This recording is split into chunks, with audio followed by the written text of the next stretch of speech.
Hey, welcome to the Badger Beer Report Mix 6. I'm your host, Greg Washington, and my co host is Chelsea McCoon. Hi, How are you? I'm good. How are you doing? Great. Is there anything in the glass or in the can? Yes, it is Youngblood's FFR Simcoe. So Ford fucking Ranger with the Mm, Simcoe hop. It's good. okay. All right. It's not that Bears Still Suck beer, which was amazing. I know. I really want Oh, to try it. I have to get mm, to some place in the area to try it. it is. It's exquisite. And you know who else is exquisite is Chris Drosner, the Wisconsin Beer Bear. Yeah, that's what everybody always says about me is that I'm exquisite. Yes. Right. Hi, Alrighty, Greg. though. Hi, Let's get Chelsea. it. How Hi. are you? Do you have anything in your glass, Mr. Chris Drosner Beer I Bear? do. I've got myself a little. I'm drinking MKE tonight. I got a Blackbird Black Ooh. IPA. Ah, They brought this one back second year mm, for this little mm. seasonal. I've been Such a delight. what when I see Black IPA these days, I get it. Like Mhm. pretty much whatever, wherever, whatever. Yeah, Chris, and when I see lakefront, I get it. fair. There are a lot of places, so you're not going to be drinking much else, at least around here. Oh, I didn't tell anybody what we're doing tonight. Oh my I'm just gosh. excited to have y'all around, but we're gonna have we're gonna have our favorite beers of the year. We're gonna have we have Chris here, so we'll have a year in beer news review. We will talk more about Dachsbier, get into the whole thing about it. Joel and I could only touch a little bit because we were running up on time. Uh, so also we have holiday beers and winter ales. I know Chelsea is wanting to talk about that. And also Chelsea's wanting to talk about hopes for the new year, which we didn't even discuss this, so we're gonna see what It's gonna that's be all real off the about. cuff. Yeah, and then we'll talk about what to expect from Badger Beer Report in 2026, which should be a lot of fun actually. But that being said, um, I would like to talk about my favorite pours first, and then y'all can uh opine. There we go. On your favorites. So Chelsea and I already talked about this at the last Mexic, right? Chelsea, about how this year was the year of Oh the milk yeah. tubes for me, and I love my milk tubes. My first one was that vault over there on the right, y'all. It was like some Heller Keller pills thing. It didn't matter. It was excellent, and it was foam, and it was just great. And then so up to the left there, y'all, is my picture of my flight at Brewery Nanak, and Mananami. Is that where? No. Is that it? Yeah, it's up north, y'all. Sorry. Chelsea, you know where it is, right? You're an up norther a little bit, right? Or no? I mean, that's not as far north. I'm not that far north. No. But you work for a place that's Oh even yeah. far norther. Yes, I So did. I'm just assuming you know everything about it. So my bad. Brewery Nanak is an amazing. It was one of my favorite stops, and that was the stop, if y'all remember, that I had I took takeout, and my takeout was busted, and then I called Brewery Nanak, and they were like, "Come back and get your beer, and we're gonna refund you." And it was just this wonderful thing, and I met the owner and all that. The beers are just crisp, wonderful, amazing up there at Brewery Nanak. And then the bottom picture there is me buying, or somebody bought a whole bunch of milk tubes for everybody, and we're just gonna do them all together, and that's at McFleshman's. So the milk tubes were my favorite pour this year, y'all. And then Brewery Nanak, but there was just so many others. Like I said, that Bears Still Suck beer that I got at K4 the other day was one of the best beers I tasted all year. And I'm not exaggerating. And I don't even like the name of the beer. Just saying. So like As a as a so Bears fan, I get I, it, I but went in also like, I went Oh, in with my head like I don't even want oh. to like this beer. And it was Okay, we've got a Browns fantastic. fan and a Bears fan on in this thing. What is This shit is going sideways We're not right talking off the bat. here. We're going to our other. Bear week, Greg. It's bear week. We're going to our regular co-host Chelsea to talk about her pours this year. Fair. Ooh, so I have always been one with a weird palate. And actually, I think I had one of my favorite beers at Great Taste this year. It was from Eagle Park, and they were doing their soft serve hard seltzers. Um, one of the reasons why I'm a big fan of it was I don't like a lot of bubbles. I like very little bubbles, and it was very smooth. It's very it's ice creamy in texture. I tried their strawberry soft serve one and their root beer. The strawberry one was like bright pink, beautiful. Root beer, it didn't look great in a clear glass, but when I got in cans from the tap room a couple weeks later, it was still just as delicious. So that was for sure one of my favorites. Um, I obviously have to, now that I work for them, I get to try Youngbloods beer all the time. I've always loved their sours. The beer that I'm drinking right now, the FFR, that's a ongoing one that we always change up what hops we dry hop it with. And so this one is with the Simcoe. It's delicious. I'm always a fan for a hazy IPA anytime. But yeah, I'm all over the board. I'm not. Youngblood makes the best hazies. Can I say that, Chris? I mean, you can say that. Yeah, you can say that. Well, Chris, what can you say about your pours this year? I was thinking about this, and this is a tough one for me this year. I felt like I kind of became a boring beer consumer this year in that, like, I mean, if you press me, I have a most memorable like beer experience that was based on the beer and what was happening around it. But like, I kind of feel like there are that I am the beers that are leaving a mark on me are ones that are just really well done and like not like crazy anymore. Like I feel like in the past several years, like I used to do the beers of the year column every year, and it would always be like, oh, they barrel aged this beer for 5 years instead of 3 years or 18 months, and it's like that was kind of what or a crazy ingredient you'd never heard of, which is kind of is the one that when pressed is what basically what happened. But like I do remember my favorite pour last year, and it was the beers from the Czech lagers from oh my god, I'm not gonna remember the name of the brewery. The little brewery in Iowa, Fieldwork. Field Day Brewing in Iowa.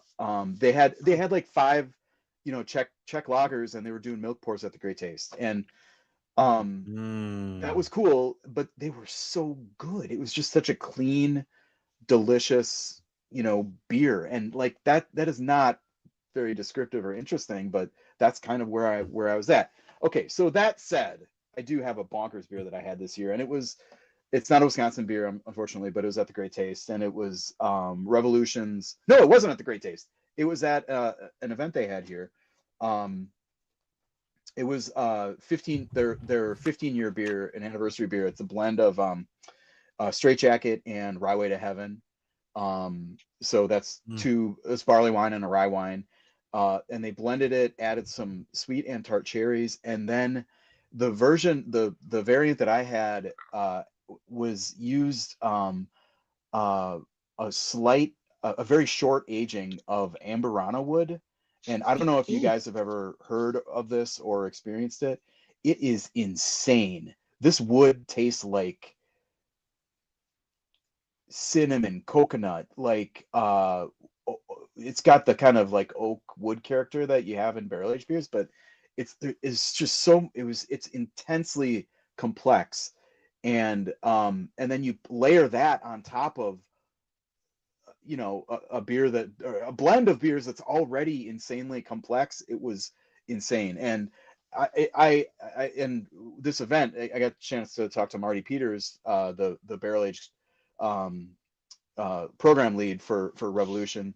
And this guy it was just an amazing conversation. Like, you know, I've been doing this for a long time, and I feel like I kind of know a lot about beer and how it's made and all the different levers you can pull.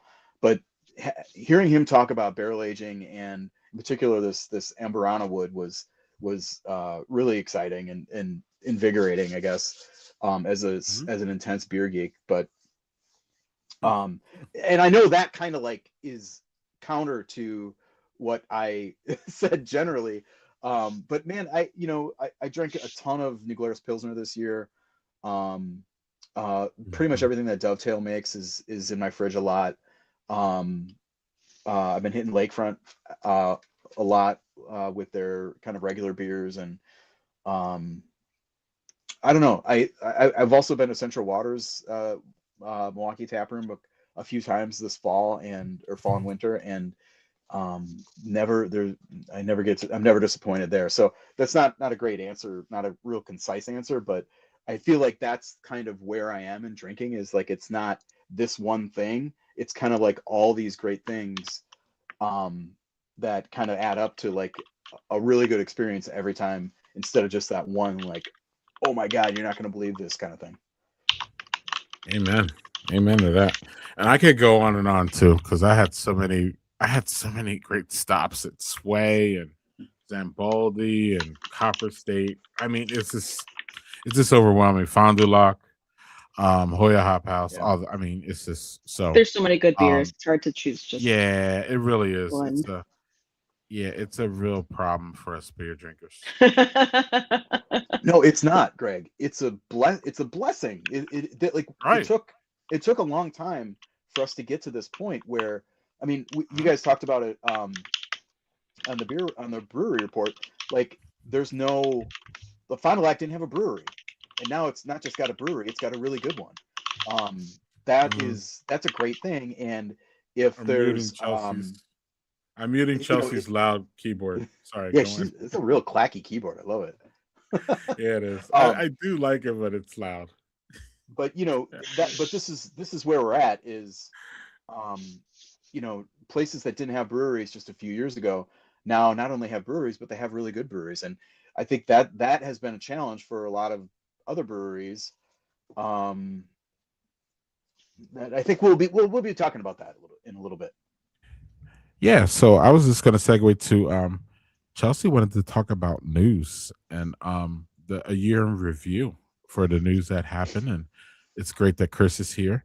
And I thought, I would say that this is probably, even though it was the first news, as far as like big iconic breweries in Wisconsin, this was our first big news, right, Chris? Oh God, yeah, that was this year. Lonnie's production closes, yeah. Oh, yeah, what a January bummer. 17th. Yeah, January 17th. Yeah, yeah, yeah. yeah. Thoughts on this, Chris? This is obviously I mean, this has been kind of a saga, but I mean, Dick Leinenkugel and the family tried to, buy the property, which I actually had a dream about. You're really in deep on a story when you start having dreams about it. It was a crazy dream. It was like it worked. The plan worked, and they had this brewery, and they were gonna like, what were they gonna name it? And but and I had been thinking about like all of this, because it's like it's such a to me it's part of the fabric of Wisconsin beer, particularly in the past. I mean, well, it's like one of the oldest breweries in the state, but Mhm. um, so you can't, seeing that just sit there is a big bummer. I do wonder if, and I think one of the challenges for uh, Molson Coors selling a property like this, and giving it a chance to reactivate as a brewery, is the size of the brewery itself. It's in a zone of kind of like the in between, where it's not a huge brewery that has the economies of scale that obviously Molson Coors wanted from that property, and it's too big for a craft brewery. That, you know, a lot of the breweries are not really facing realistic projections of growth. So the opportunity to grow into a brewery that size, I think it's over 100,000 barrels a year capacity, I believe. And of course, it's really old too. So like if you're, you know, coming into the industry, that's a huge swing to take, or upgrading from a small brewery. Yeah, I mean, we haven't heard anything on this in a long time. Um, I assume that it's just kind of there, which is a huge bummer. Chelsea, you have any remarks on Liney's? It's one of those kind of surprise things, and I kind of echo Chris's idea of like, I can't believe that was this year. It feels like it was such a long time ago. I feel like that was like something that happened like 2 years ago or something like that. No, it happened this year. Um, it's definitely, I mean, when when a brewery gets bought out by some of the bigger dogs, it's one of those like you're going to come to see that um, they're not going to see the benefit of using an older brewery system when they have something shiny and new that can make more beer, better beer, bottling it quickly.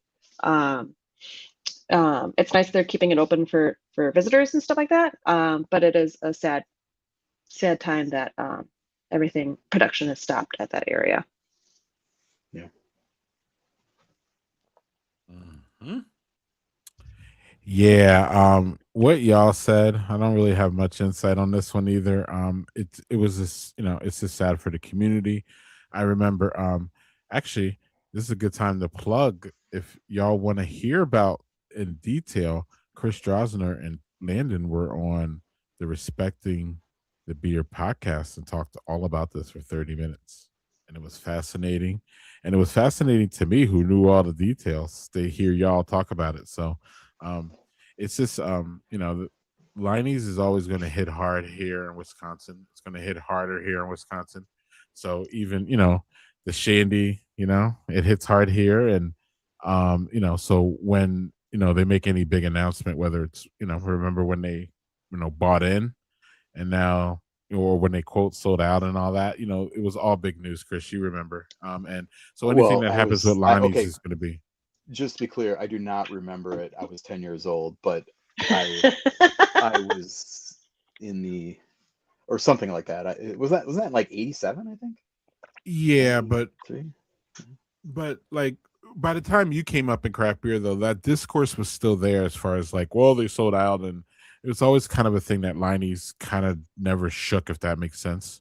Yeah, I Um, mean, they were part of a, I mean, they were a big brewery. They were a small offshoot of a big brewery. right. And yeah, they never really, you know, I think there was a lot more like purity tests in craft Yeah, beer yeah, back yeah, then. yeah, yeah, yeah. If you were a contract brewer, you weren't a real brewer. If you were owned by Big Beer, you weren't Big Beer, or you weren't craft beer. Which you know, I mean, there's arguments to be made for that, but you know, Liney's actually innovated and became, I would say, more relevant than ever after that. I mean, they became, who would have thought in 1987 or 82 or something that Liney's would have a beer that is traditional and kind of true to their heritage and roots, you know, of German, you know, German style beers that was sold in Florida and Arizona, you know. Um, Yep. that's And well, the point I wanted to make with that, with, you know, people were still lamenting that they sold out, is that the emotional connection that Wisconsin has with Yep. this brand specifically. So um you know, when that news hit, it was really emotional, especially in January, and all kinds of other things were going on. It was just emotional for just our craft beer drinkers. And I'm not, you know me, I like Liney's like everybody else. I'm not a huge fan, so and I'm not from Wisconsin, so I wasn't really like as, but I was still hit like, man, that's not cool. So Mhm. yeah, and also I think we all talked about Liney's, right? Chelsea wanted to talk about, and I know Chris wants to talk about something else that wasn't cool, that hit us this year, beer wise, was this Wisconsin Act 73 great taste thing. Chelsea, would you like to top us off on this, and then Chris can jump in? Yeah, so my basic understanding was that breweries from outside the state can come to Great Taste to showcase their beers, which is great. It's called Great Taste of the Midwest, not Great Taste of Wisconsin. But in 2023, I believe, Wisconsin passed a law that went into effect this year that raised the permit fees for those breweries. It was something insane, like over a grand um, to buy a permit to bring beer into the state for something like a 1 day event. It seems a little insane. And a lot of breweries had dropped out from Great Taste. A lot of breweries stepped up to replace those, but there are still some spots that are missing. And it's kind of a bummer because, Wisconsin does have a lot of great breweries, but so does Michigan, so does Minnesota, so does Illinois. And we didn't get a chance to try those this year, which, Yeah. I mean, I'm bummed about. Yeah, I actually crunched the numbers on the breweries after the Great Taste. I counted everything from the program last year or in 2024 when the when it was business as usual and this law hadn't been implemented yet, and or at least this aspect of the law hadn't been implemented yet, and then in 2025, and there was a pretty noticeable decline. You had 169 breweries this year versus 195 in 2024, and 97 Wisconsin breweries versus 81 last year. And I mean, I don't know. What did you think about the feel at the Great Taste? Like, I mean, certainly there were some that were missing that were a big bummer. I mean, Off Color was not there. That's a brewery that's been there, probably not since the start because of how long Great Taste has been running, but um, pretty much since they started. So I don't know. What did you think of the actual how the event actually felt with It that absence? it seemed it's weird. It seemed like it was smaller, um, more so in the fact like you were walking around and you saw your normal tents. You saw Central Waters, Three Sheeps, um, Working Draft, all of them, and a couple of tables that were empty, and the organizers put signs like a QR code, like, "Hey, this is why there's nobody here. Read Yeah, up on it," which I thought was interesting. That's a good way of bringing um, eyes onto the problem. But it's just one of those like there was just as many people, but not as much beer in my thinking of it. I mean, mhm. I remember years past where you're just walking and it's like trying to chug your taster before you get to the next table because you want to try what they have too. And this one's more of like, oh, I'll just drink this because I've been to this brewery like 3 times and I've had most of their beer right now. So it's kind of hard to find something new. Hmm. I mean, I felt like, I mean, it's still 169 breweries. Yeah, So yeah. and one thing, I mean, I'm not that I'm like looking for a silver lining here, but there were a lot of breweries from Wisconsin that I had not been to. So that was one element that I thought was it's not an overall, I don't think, I mean, it is a positive. I don't think it outweighs the absence there, but they just kind of spinning it forward. They talked about trying to find a regulatory or legislative option to a remedy, for this coming year, and I imagine that full court press is happening right now, is ongoing. So we'll see. It's not like this law like intended to close this. Basically, the whole thing with the Great Taste and these breweries that don't have licenses, uh, or these breweries being able to sell here in the first place, sell Yeah. because the Great Taste is buying the beer, so they are being sold in Wisconsin, even though you're not paying money for that pour. Um, ultimately it was kind of a loophole that they were using. And the they I think this Ron from Amorphic has some reservations about this law, but I think most breweries saw it as a good middle ground of a lot. There are a lot of issues that were kind of squared away under this law, and not everybody got everything they wanted. And this turned out to be, I think, one of the probably the more I mean, it's not super impactful outside of this one event, but this is a huge event for Wisconsin beer culture, and it was a huge bummer to have it kind of just get lost in this, an unintended consequence of this law. Oh yeah, and I think that happens all the time. Is people like, oh, it's gonna pass the law, it'll be great.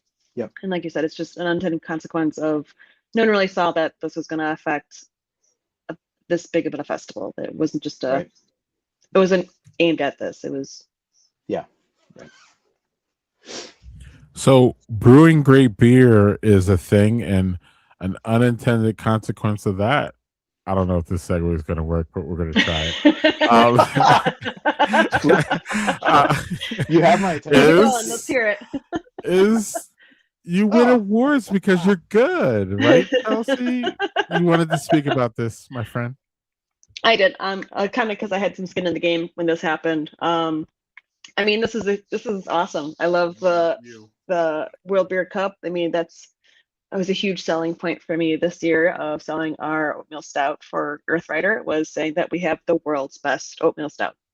That's a boss beer. I mean, better credentialed people than me have said that, but it's a great beer.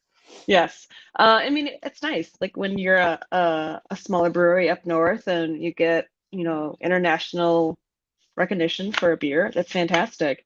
And being in Wisconsin and having 3 breweries, win awards at this World Beer Cup, I think it's awesome. Love that New Glarus won for a couple of their beers. I love that Hinterland got something for their alt beer. I mean, they're all good beers. I mean, you can't argue with the professionals, I think, at least. But yeah, like I said, it's a great sales tactic for me. I don't know if the other sales rep for these breweries did the same thing, but it worked half the time. I was going to say, like, Chris, any thoughts on these awards, or yeah? What I was going to ask Chelsea, how, like, can you kind of, I mean, maybe not quantify, but like, did your sales of that beer double after this, or was it? So it's funny. We hadn't released North Tower Stout until I believe that November or December the year prior in 2024. So it's still a newer beer on the docket for a lot of distributors. When that came out, sales increased pretty well. But I have to say that it was nothing compared to what was it? Beginning of September or late August, when we had that week of like cooler weather. It was like in the 50s. We just blew through kegs and cases of the stout. Like people were ready for fall. They were ready for a heavy beer. They were ready to get cozy, and it was really cool to see that. It's like, all right, cool. So it was still on people's minds, 8-9 months later, of like, yeah, this is a good beer. We should get it. That's cool. Greg, one other thought I guess I had is that it's pretty cool that New Glarus won gold and silver in the same category for Belgian fruit beers. I mean, if they're going to win, I guess, multiple awards in a single category, that's probably going to be the one. And obviously, Belgian Red or it's Creek, not Belgian Red. These were both brewery only releases, so you gotta get on your horse and get down to the Riverside Brewery these days. Yeah, and that's a good segue, isn't it, Greg? It is. Which one is this though? Wait. Wonder what this one's gonna be. Yeah, it's a good segue, Chris, into the New Glarus expansion, which was announced this year, and that's a huge thing for us. I don't know, Chris, if you wanted to jump on this. Yeah. Yeah. A huge, I mean, what does it say there? $55 million. I'd be surprised if that doesn't get a little bit higher the way things are going these days. But yeah, they keep showing construction updates from the site, and it's the basically if you've been up to the Hilltop Brewery before, they're basically building into the hill below. So they're going to have a visitor center and an entrance under, where before you get to the top of the hill, basically, as it is now, as it's configured now, or was configured before they started this project. And then, uh, and then I'm not sure exactly how all the layout's going to be, but I know that that visitor's entrance is going to be at the bottom. And there's going to be a distillery in there. Dan's finally getting his distillery, so here come the schnapses and the brandies and whatnot. And then the thing that they really talked about. I mean, I do believe there is production expansion in this, but for the most part, the thing that they were really hammering on is the visitor experience. So I'm expecting better, maybe a more robust, like kind of tour, beyond the self-guided thing that they have now. That could be a possibility. I think the there will be I mean, I'm assuming there's going to be a tap room. I don't know. A lot of these details they haven't really talked about yet, but Oh, cer- I have to correct the newsman here. They recently released a podcast of the designer of the whole expansion thing, which is the daughter of Deb and Dan. yes, Catherine. And yeah, there's a lot of details in that Okay, podcast okay. on the Nuclear's podcast. So back to you, Christo. But yeah, that was Well, really the big drop though. It was like, whoa. And I even emailed you or I sent it to you, say, yo, you gotta read you this. You did gotta send hear it to this. me. That's right. It's some but no worries, y'all. It's something that I will repost it on our social media. Every Wisconsin craft beer person should listen to that because it's just really excellent about the things that they're like, the thought that went into all this. Hmm. And Yeah, once you hear that, y'all, you will understand why what they're doing does not equal distribution outside of Wisconsin, which was the first thing that people were jumping at. yeah, Like they're not the capacity that they're doing is not enough actually probably to distribute because we drink all of the nuclear spear and they can't keep up with that or they don't, you know what I'm saying? So like, yeah, adding distribution would be insane for them because yeah. they would have to add it to a level of epic proportions to Well, like satisfy everybody who wants a freaking spotted cow that doesn't live in this state. Anyway, and we've Chris, go seen we've seen over and over and over the past 7 years now how risky it is to expand based on your based on yes. projections of sales. Like the uh the hot new thing does not always sustain itself. And when you're building bricks and mortar and tons of stainless steel and all of that capacity, you have to pay for that for a long time. And if you're not pay if there's ask Milwaukee Brewing how their expansion went, based on distribution plans. Ouch. it turned it, I mean, Milwaukee Brewing it does not exist anymore as a going concern. That's for the uninitiated there. it turns out the nice new thing should be to keep it local. Yeah, I mean, I think that this is a business strategy, a beer industry strategy that basically nobody they were basically on an island in for Mhm. decades, and now it is proven like this organic growth. And sure, I mean they had a huge hit with Spotted Cow, and that has been a thing that I mean this is the house that Spotted Cow built, no doubt. But Amen. um, it's not entirely distribution strategy, but I do think that um, it's a big part of it. And how much are they selling to out of state customers without distributing outside the state?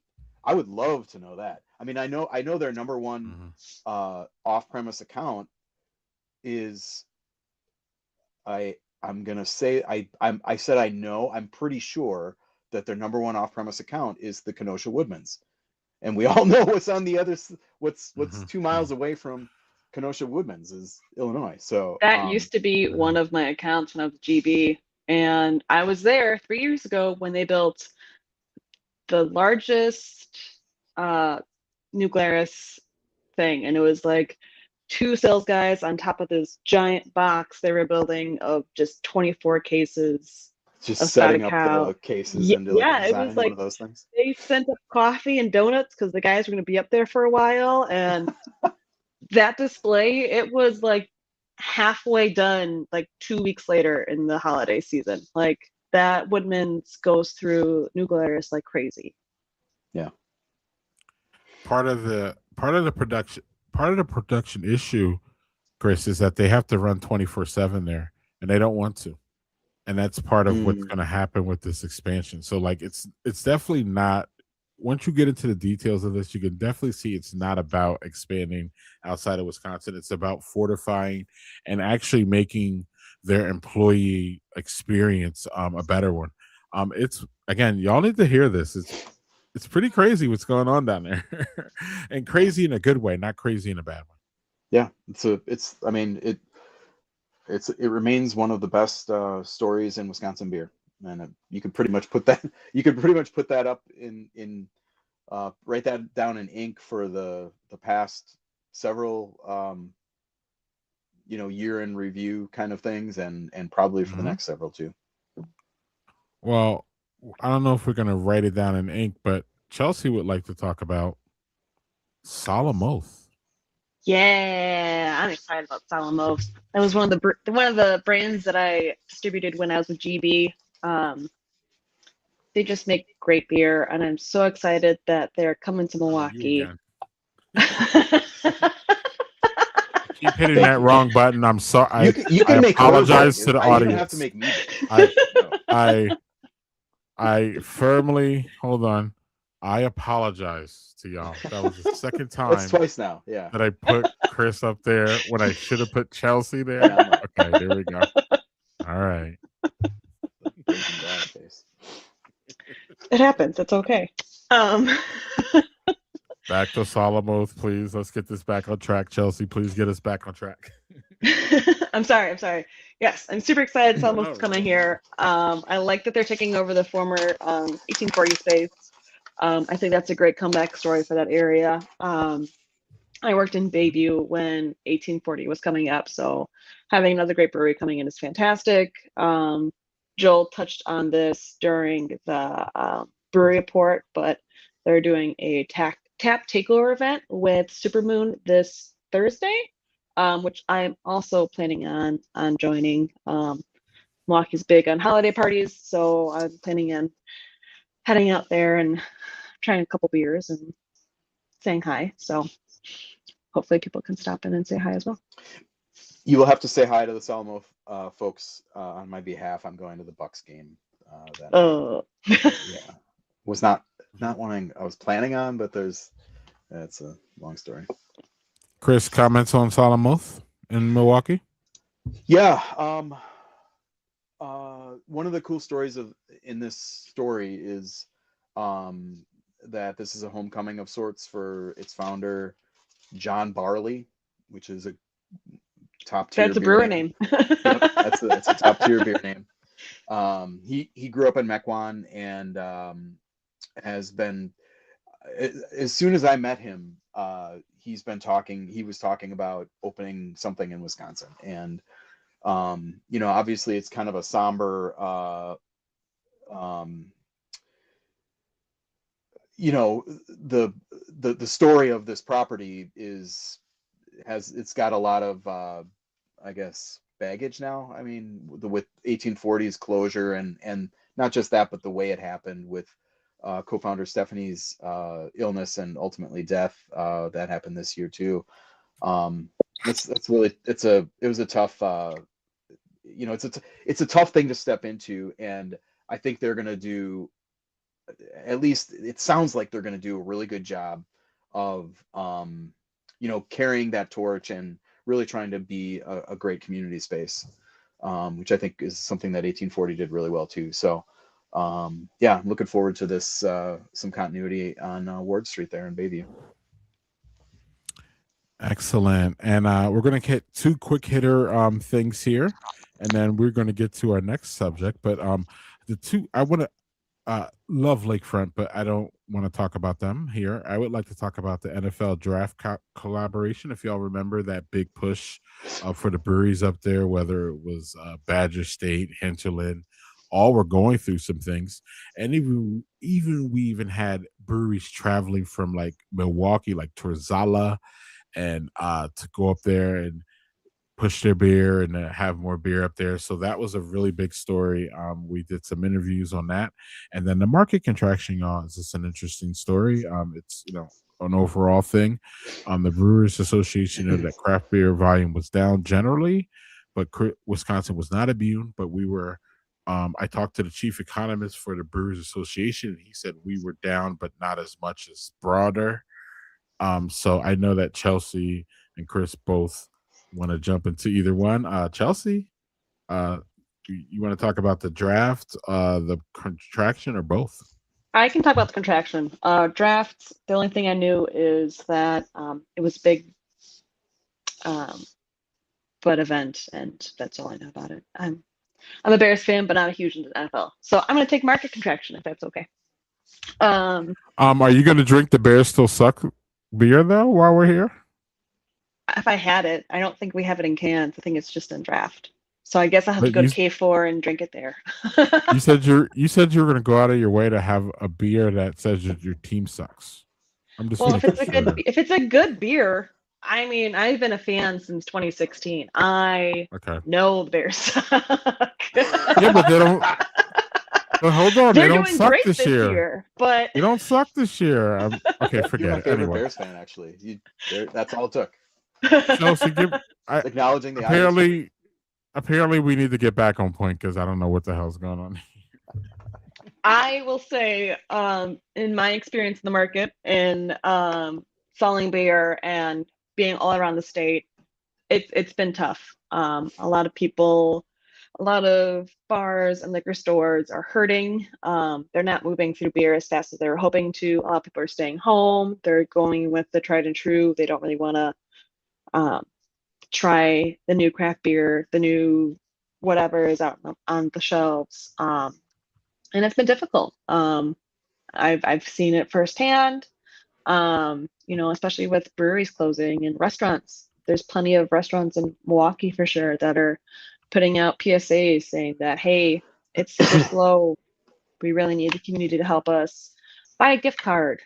Come in, have appetizers. Like at this point, a lot of people are just looking for a little bit of help. And I think easiest thing is going in and grabbing a beer someplace. That helps move the line more than anyone could think of. So yeah, I feel like it's something that we say all the time this time of year on Badger Beer Report / Badger Beer Hour back in the day is this especially after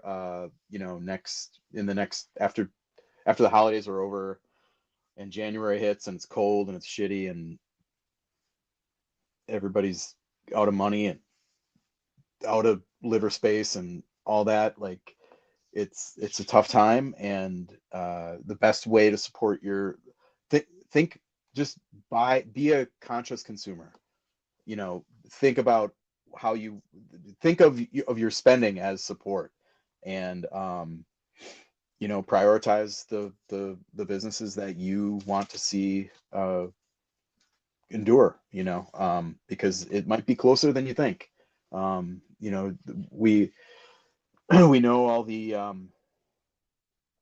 the bad news last year came in December and January, because that's how lenders think is, well, if it didn't turn around in November and December, it's not going to turn around in January, February, which are the two slowest months for almost every brewery and restaurant in for sales. So who knows what January is going to bring, but hopefully it's not as bad as last year. And I think you make a good point, Chelsea, that like a lot of times we think about contraction and market contraction as closures, and we have had a lot of those this year. And I'm going to spin that around a little bit in a minute, but it's not just that. It's slowing sales. It's shrinking.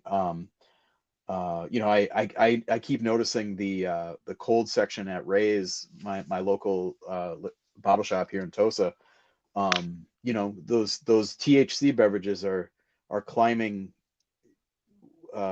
in the direction toward the all the cold beer. Um, and there's an entire new shelf of them that wasn't even, I don't even know what it was before, but it wasn't beer, but it was something else. We'll see how that goes in the next year or two, because that's a big story that's going to be playing out. That's going to affect breweries too, but Yeah. um, there's a lot going on there that's not just the closings. But I will say it's been interesting to see a lot of these breweries that close, or the locations that close, come back this year. Greg and Joel talked about it, but there have been, like, more than not of the closures in Milwaukee, at least in the Milwaukee area, have had places come in, new businesses or rebooted businesses with the same name come in behind them, and that to me is encouraging. I feel like if I talk to Simon from Venture, or some of the brewery folks that I know well, um, they would kind of they would be like, boy, like it's tough out there. Yeah, it is. But so and I don't know. I hope that these new businesses coming in know how hard it's going to be, and have a good plan to beat that. But I mean, we had City Lights that has become Lombardi, and we know there's some kind of rocky implementation going on there, but things are, I mean, that there's a brewing company that owns that place now, or is in that place now. We have Mobcraft, we have St. Francis, we have what am I missing, Greg? Bull Falls, Bull Falls, yeah, all over the state that is happening. So St. I, Francis. St. Francis, You and said that. we've got and Minecraft. there's new openings coming too. There's some Hmm. pretty big ones, like Clockwork is coming, and Ope's new project. I mean, there's a lot of stuff happening. We've got Acronym. acronym up in Fox Point. We've got the one out in Cottage Grove near Madison. So Solemn Oath. people, Solemn Oath, coming into 1840, we just talked about. There's a lot of, there's still people that are buying into this industry. So I'm hopeful that they are seeing things that that the folks, some of the folks in it are not, and that some of the folks who are in it and not seeing things can see some of the things that they're seeing, and get excited, and hopefully get these consumers fired up about beer again. Um, yeah, Well, we're fired up about Dachsbier, aren't we, Chris? I am very fired up about Dachsbier, and I don't really know exactly what's going to happen. So I was like, "Are you sure we want to talk about this yet?" But I listen, man. That Why was not? I that was like the one of the best beers I had last year. That probably should have been on my best pours list, because like I know it's our So beer and it had our name on it, and we like put the grain in the it was thing and definitely one of the stirred it and best stuff. pours. Hmm. But it was legit awesome, and I really hope that, I mean, Matt was the head brewer on this from Gathering Place, Well, and of course he hold he on, has. Chris. Oh, Yeah. Well, just hold on a sec. It's cool. you have more I just information want than I am just talking about Well, no, Doxbeer, no, so just hold, cut me no, off. no, just hold on. Just it's cool. I just want to give a little stage direction. Chelsea, unfortunately, was not with us when we made Dash Beer last year, but she will be this year. So Chelsea, is going to take a little break, and probably refresh herself and chill out while we talk about Dash Beer, and she'll be back. Yep. So Chelsea will, and then we're gonna bring on another Oh, guy Oh, who that's, was I knew there was a involved reason I with saw your little with face for Yeah. with a hot he, second there. Hi, Joel. It's been a bit. his How are you? his little Good. I'm face. doing great, Chris. Joel's got a big face. What are you talking about? Little face. I don't He know. meant Maybe like that just I a was little. down lower. No, Oh, so I he's meant, I talking kind of down meant to that he you. was there and then he left. Oh, A little Yeah. bit. so he was all right. Let's get this back on track, Chris. Why are we always off the rails with you? You show up here like once a year and you fucking Like take once a down the year. whole. Get out of here. Yeah. Anyway, well, Well, look, this is where we show up once a year. Is to brew a beer at Gathering Place, Chris. there we go. Back to what you were saying, buddy. I'm glad I wasn't wearing. I'm glad I'm not wearing that shirt today. I'm wearing the other one though. Yeah. So I don't know. The beer slapped, like straight up. It was really really good, and I think I mean, there's some continuity questions that I have with. I mean, but you remember, like Well, he wrote all that stuff down. well, These recipes are very detailed and very replicable. There's Matt, who's Chris. Well, while we're here, why are there? You said there might be details that this is the reason, right? well. I'd like to be able to say how much is going to be when it's going to all that stuff. I don't know. Right. We'll see. Well, I'm talking about because this story what we're showing here is obviously going to play big into Yeah. Right. what Dachsbier is going to be next year. Is what I was Yes. setting you up for. Yeah. So Matt really kind of he took the direction that we gave him on this beer and knocked it out of the park. We wanted a Vienna lager. We wanted it to be drinkable but pretty robust and kind of flavorful. And he came back with a recipe that we were like, okay, yeah, I don't know what that means. It's all these, it's like ingredients and numbers and stuff, and we're not brewers, we don't know what that is. But we trusted him, and it turned out great. It was I remember it being like really smooth drinker, but like kind of on the nutty. Like the malt was a little on the nutty side. Nice little hop kiss. Of course it's a lager, so you're gonna say it's got a little kiss of hops, but it did have a hop character there on the finish that was this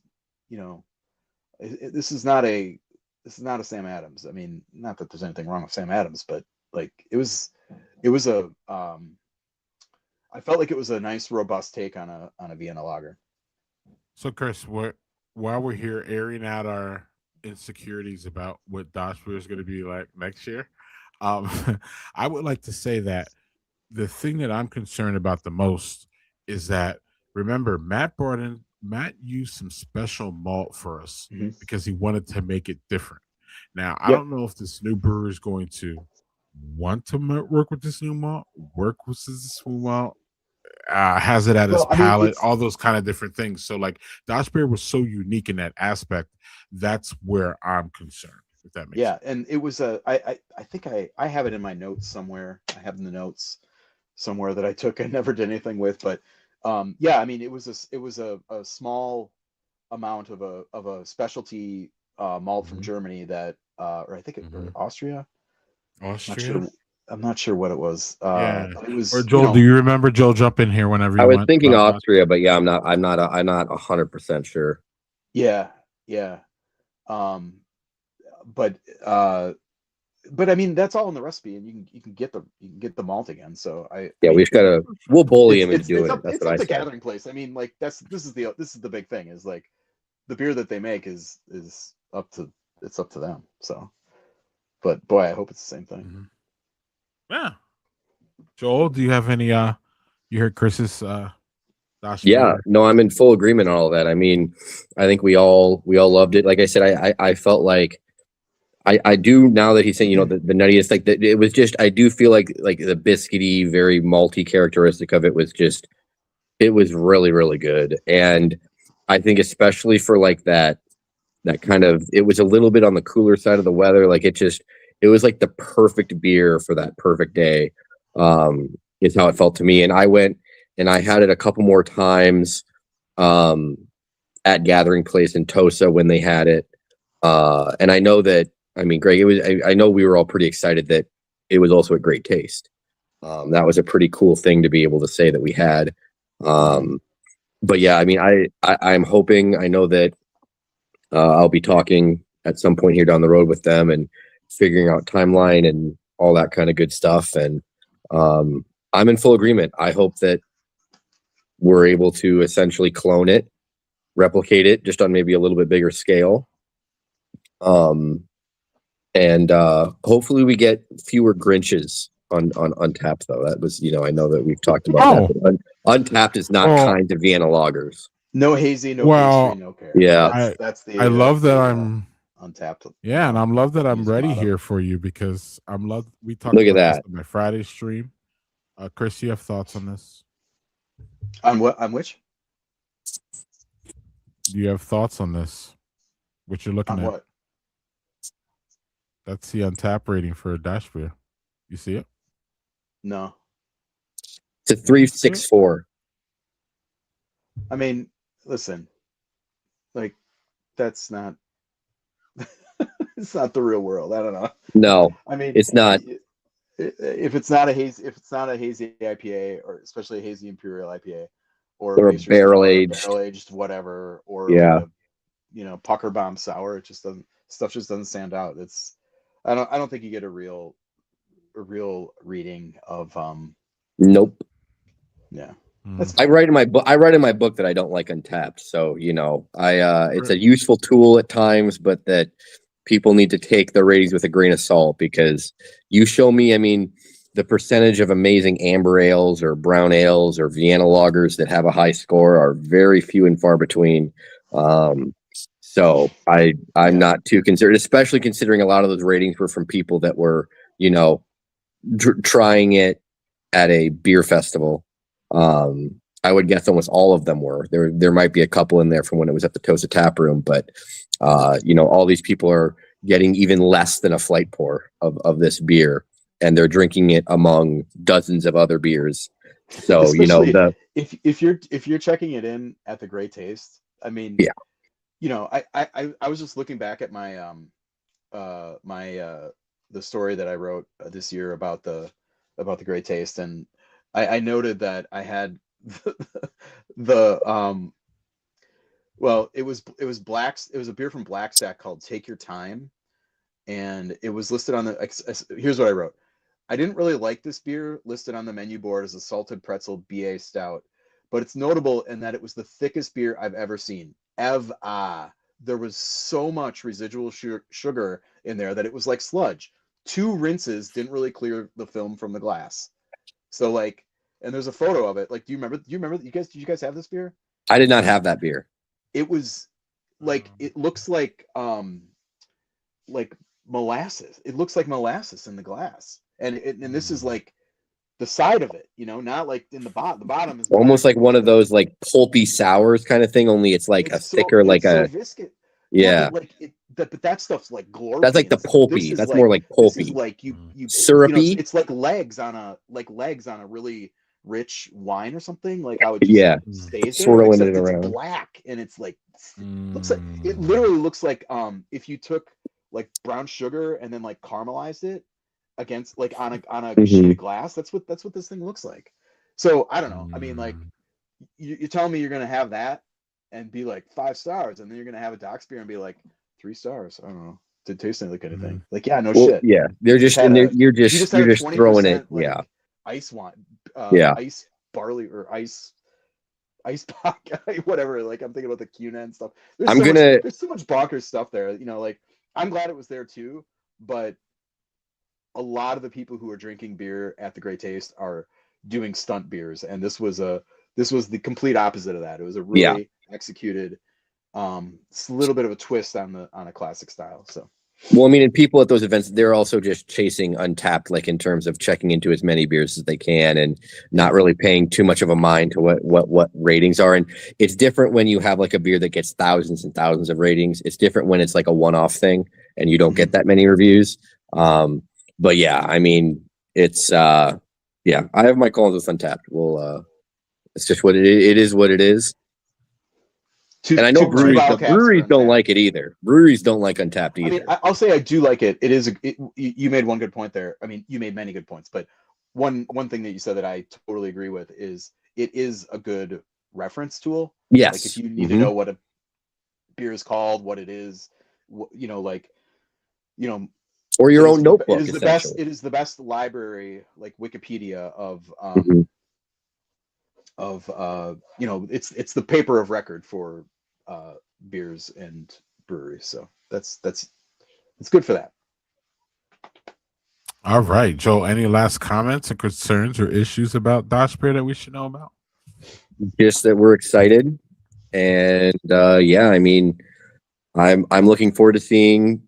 Obviously, like I said, we hope that the beer remains the same, but I'm looking forward to seeing what this rendition brings to us on a full scale in terms of what we're able to achieve with it. So obviously, like I said to all the folks listening, we will be sure you will be sick of hearing about Dachsbier by the time it actually gets released, I'm sure, because we will be talking about it quite a bit in the lead up, I'm sure. And for those who don't know, one and only Lager and Friends. Yes. Yep. And for those who don't know, Dachsbier means badger beer in German. Yep. So, a widely spoken language across Central Europe, including in Vienna. And before you ask, there are badgers in Germany. We did look that up. Mm-hmm. Joel, you want to stick around and talk about holiday and winter beers? Or I'm sorry, Chris, what did you say? I was just saying we figured there was because Dachshund, like the dog, long little wiener dogs. German Dachs. There you go. Same deal. Okay, I'm gonna mute myself. Well, a bit of beer. we're bringing back our co-host because Chris is taking us off the rails again. Joel, would you like to stick around and Joel, you out of here, buddy? No, I was just shaking my head at Chris. Oh, Chelsea, you wanted to talk about holiday beers and winter ales. So what's going on with those, and what are your thoughts as our in-house certified cicerone? So, two reasons. One, 'tis the season. I know after Thanksgiving, Black Friday, everybody was doing their Black Friday deals of the barrel-aged stouts, the barley wines, all the heavy hitters. And that's perfect for winter ales. Winter ales and holiday beers are kind of a long, vague name for beers that are spiced, that are malty, dark, sometimes spiced, and usually have a higher ABV, so they have that warming effect because it gets cold here. Some of the big ones that I saw, Central Waters. One of the ones they released for their Black Friday was an ice wine barrel English barley wine, which looked interesting. I wanted to try it, but I don't get out as much as I should. Lakefront had their 5 variants of their barrel-aged stuff. The one that I was excited about was Lion's Tail. They had a horchata golden milk stout, and I love horchata. They still have it at the tap room, so I'm hoping I can get up there pretty soon to grab myself some of that. That's a good one. I just want to try it. It sounds so great. But one of the reasons why I wanted to bring this up as well was I was at Dexter's in Madison. He has Santa Claus from Schloss Eggenberg. It is a beer that is brewed once a year on St. Nick's Day, and then it is aged for 10 months. So it's a Doppelbock. And it comes out to about 14% after it comes out of aging. And it is like the dessert beer. If I could think of like an ice wine, but beer wise, that was what I could say. It was sweet, but not cloying sweet. Almost had like a brandy like quality to it. I was so excited that I was able to get a little taste of that this week. And when I was talking to the owner, he was just surprised by like how much people were overlooking that and picking out whatever else was on tap that they have, something from Youngblood or Lion's Tail or whatever that, they have 24 taps of beer. He's like, this is something you can't get around here. And I even checked, I was looking at Total Wine, like maybe I can get some of that for myself. It said there is nothing available in 200 miles.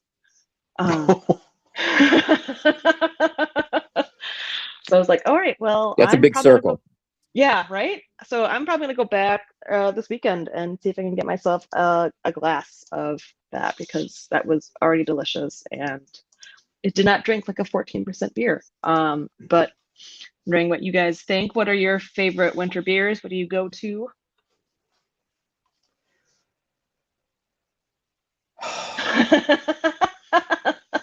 You know, I don't lean into the spiced, you know, like ale stuff a whole lot. But one that I do usually get every year is Great Lakes Christmas Ale, which is obviously a classic around these parts. I don't even know, I think they list all the ingredients on the label, and it's a lot. There's like honey and It is, yeah. like nutmeg and I don't know, maybe not nutmeg. I don't know.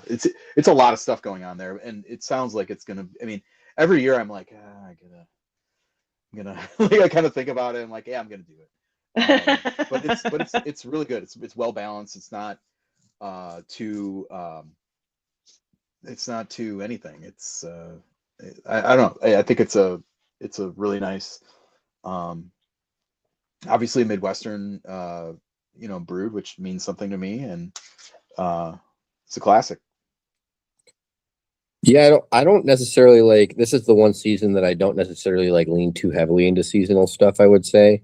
I will say in terms of like, because I typically I drink lagers year round. I mean, I don't necessarily drink a whole lot of high ABV things, which I know is kind of like this time of year. It's like, oh, this is when you crack open, your 12-14% beers. But I did recently actually have a couple different triples that I loved. One from Supermoon that I'm probably going to have again next time I'm down there. Sensitive King, the triple there, and then Belgian triples you're talking about here. Yeah, the Belgian triple, and then also the Vault 202 had one when I visited. That was new. That was also very, very good.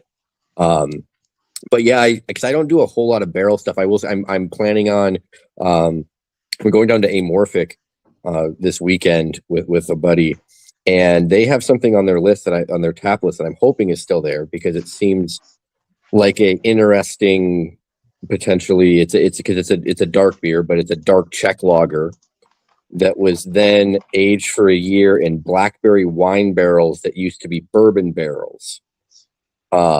So I don't know what's all going on with that, but it's 9%, and it sounds like it has quite the profile on it. But yeah, I like I said, the winter ales, I did, occasionally drink them a little bit before, but it's just not something that I will drink it if it's there. Like, it's not something that I'm like adverse to. It's just not something that I usually am picking over other styles, I would say. Mm-hmm. There's an important distinction too here is that, like, are we talking about actual actual like spiced, I think the holiday ale winter has warmer like spice, like some kind of like thing with that, because New Glarus had I think they just released their Scotch ale, and I wonder if it's the same beer as what used to be called Winter Warmer, but it was just a hearty Scotch ale. And Bell's has their winter ale, which always has a great label, a little Christmas tree out in the woods and the snow and stuff. And that used to be a Scottish ale, now it's a Scotch ale, like a full, a more robust, but it's not spiced or anything. So there's a distinction between like the packaging and the label and the marketing and stuff, and the name 100%. versus the like the kind of like, to me it's like Christmas ale from Great Lakes is like a holiday, the spices, and that's got all the stuff. But Chelsea, to your point, like the sandwich clause, okay, Santa Claus, is that Santa Claus, yeah. Santa Claus? Like that's a special. It's like there's stuff done to it that's makes it unusual for a Doppelbock, but it's not actually spiced or anything, is it? It's not spiced. Yeah. It's typically called a holiday beer because they only brew it on St. Nick's Day, which is a huge thing for Austria. But like I said, I kind of just wanted to bring this up because I had a glass of that and I really want more of it, and it was so good.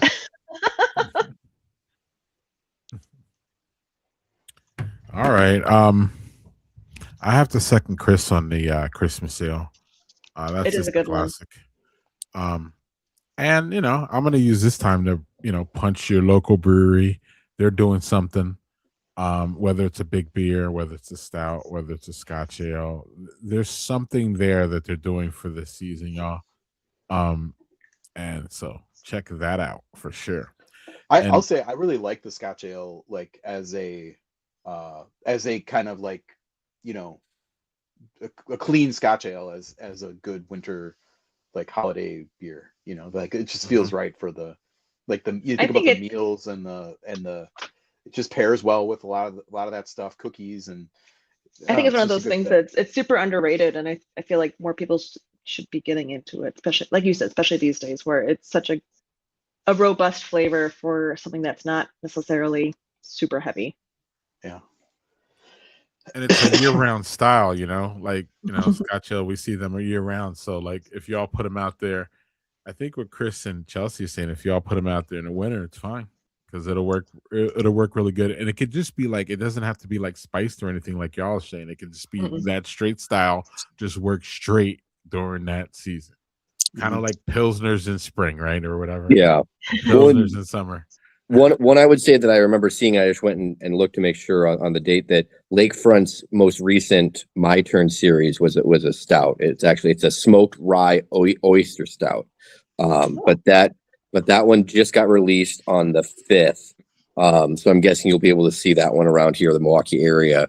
I mean, the My Turn series, I absolutely love the My Turn series. Yeah, And that one's out now. yeah. So I saw because it that came that's out on the 5th, so Right. that's one that I think they probably timed up well with the time of year. Smoked rye oyster stout wouldn't be the best one to release in January or in like July. I think December is a really good time for that one. It sounds really delicious. I would definitely be down to hopefully my turn Aiden. So the Joe, grab my me turn one, series please.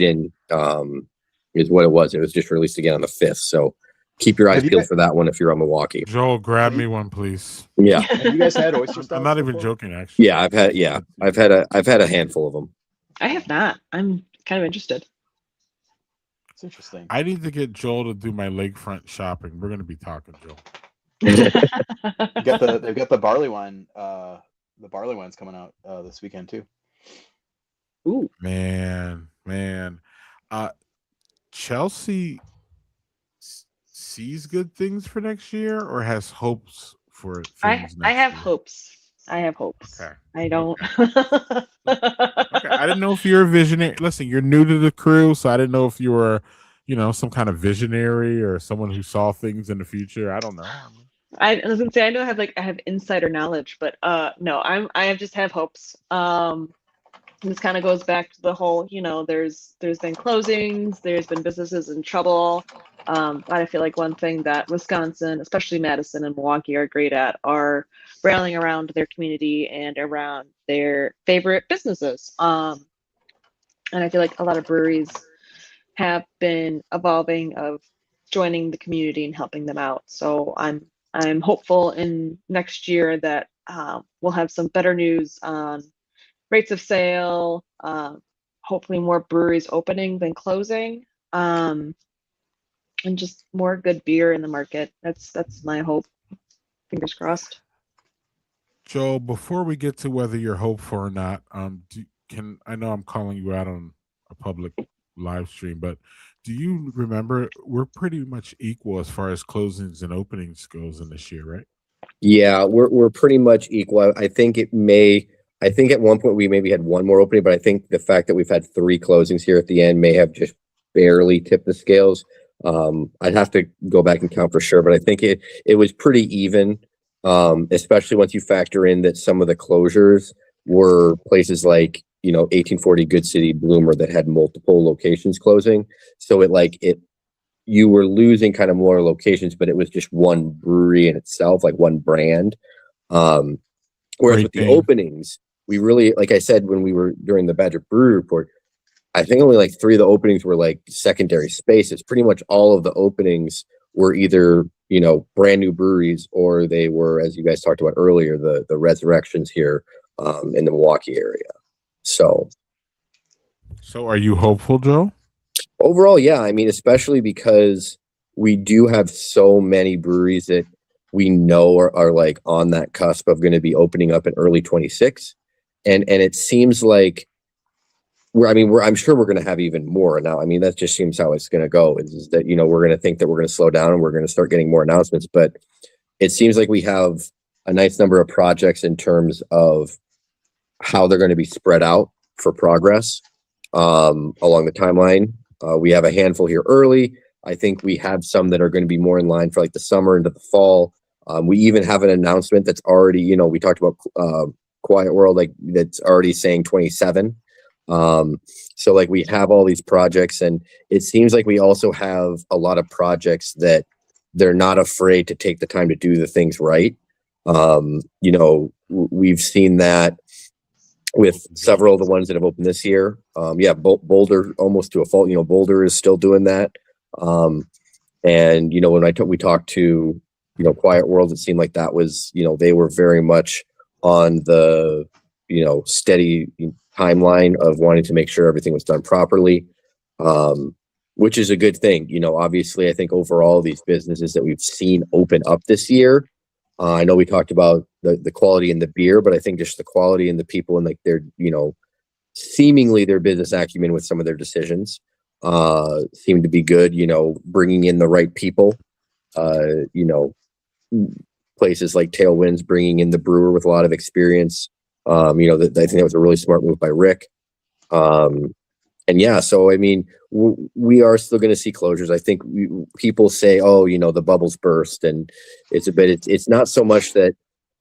It's not so much that I think the comparison is that it's not that everything's going to bottom out and we're all of a sudden going to lose half of our breweries. It's more so that there is going to be more of a stagnation in terms of there's going to be opening and closing similar to last year. And I think the year, but even 24, I think was pretty similar, where the numbers of openings and closings are going to be pretty close.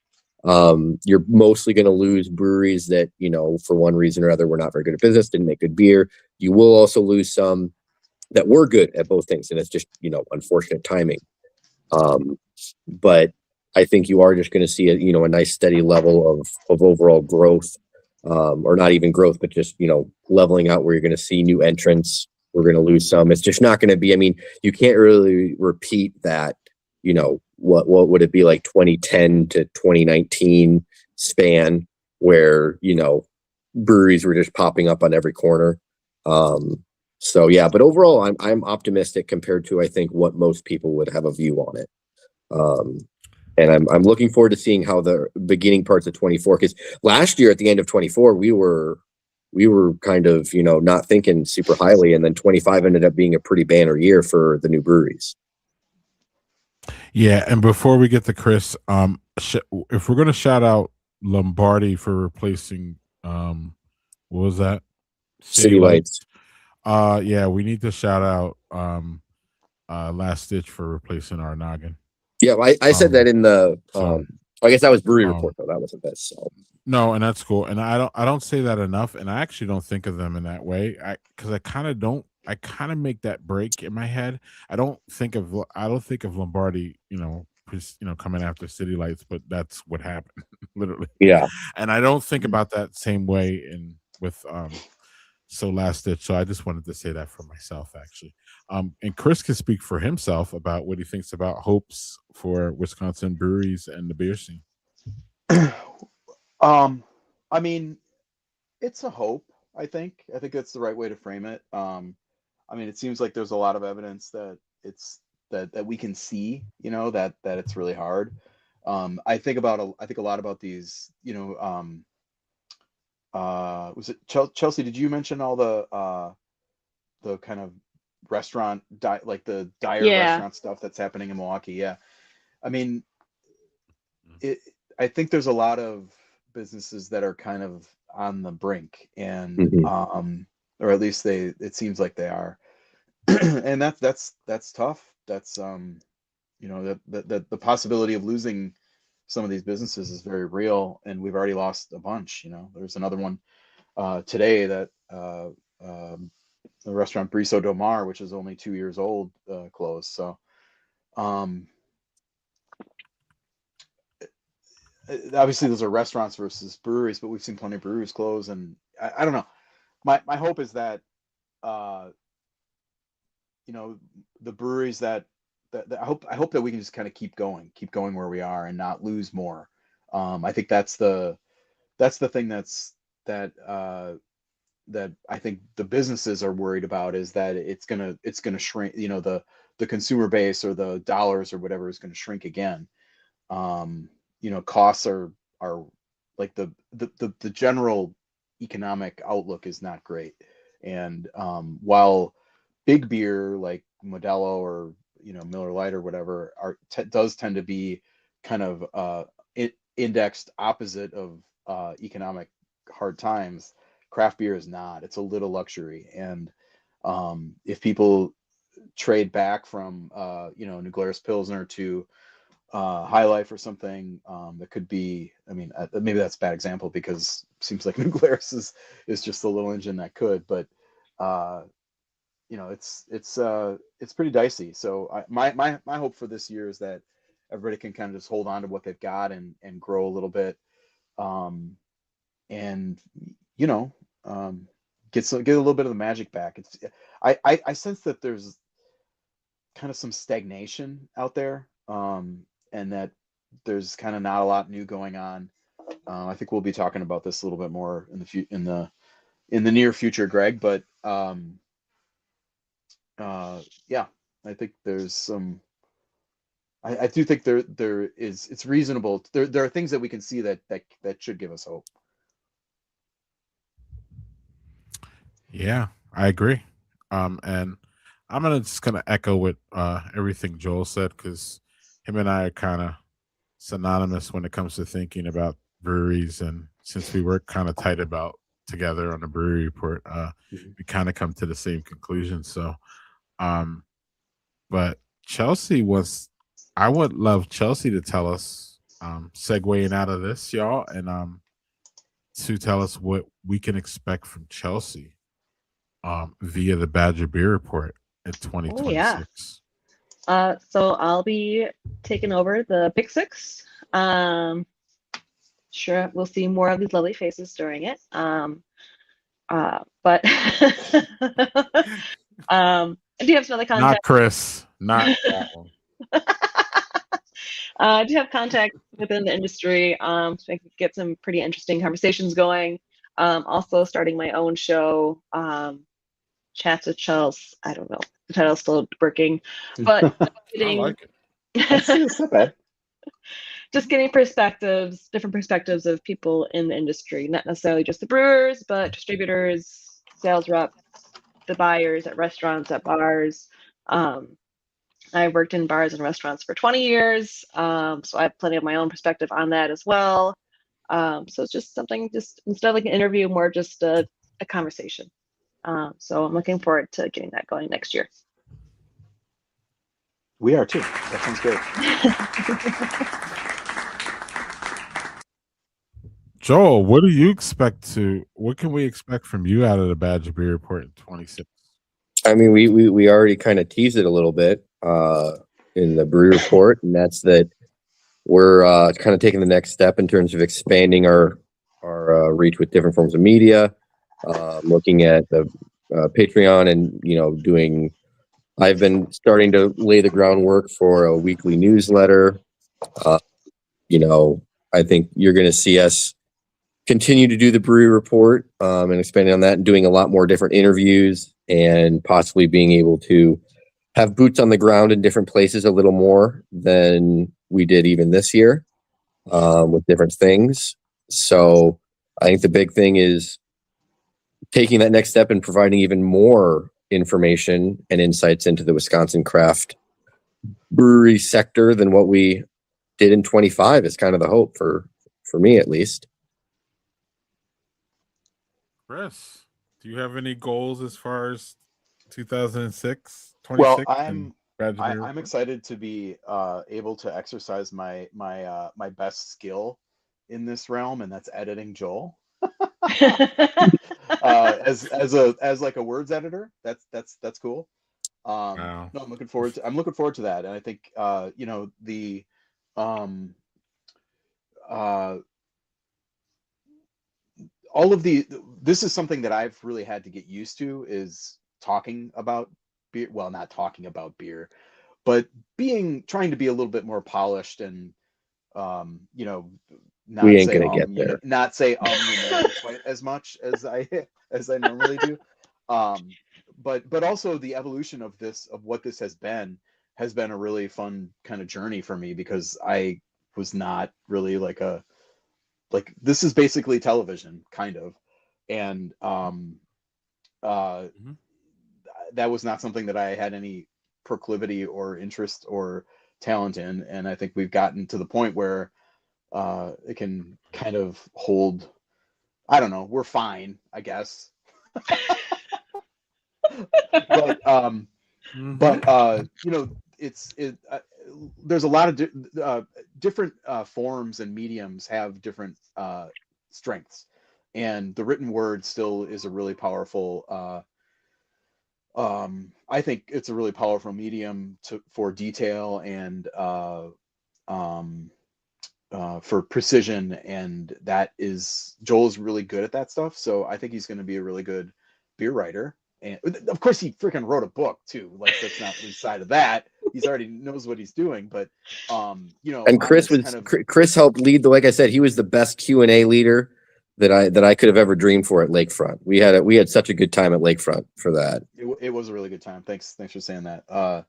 But it was. Is there a video out of that? There's a video. We put it out, right, or no? I don't know if we put it out or not. Can we, Joe? Take video, right? I thought we tried to. I don't remember. Yeah. I'll have to go and look. I think we set up a little. There's a video. I know there's a video. Can we put it out? Okay. Yeah, I'm sure we can. My bad. Oh God, I will not be watching that. I can tell you that much. But I don't think it's a great camera. I don't know if it's a great angle for either of us, Chris. Yeah, it's like all chin. I'll send it to y'all before we do it. Anyway, but no, I'm excited to see, you know, Badger Beer Report go a little bit more into my kind of native skill set, and so yeah, hopefully I'll be contributing a little bit more behind the scenes, and honestly, I hope I'm contributing a little bit more up in here too, to be honest. So I could speak for the overall. We will be at more events. We will present more beer to you. Yep. And we will have some celebration of this project. And I will keep all that all vague, but I have to vague book you in order for y'all to keep y'all around.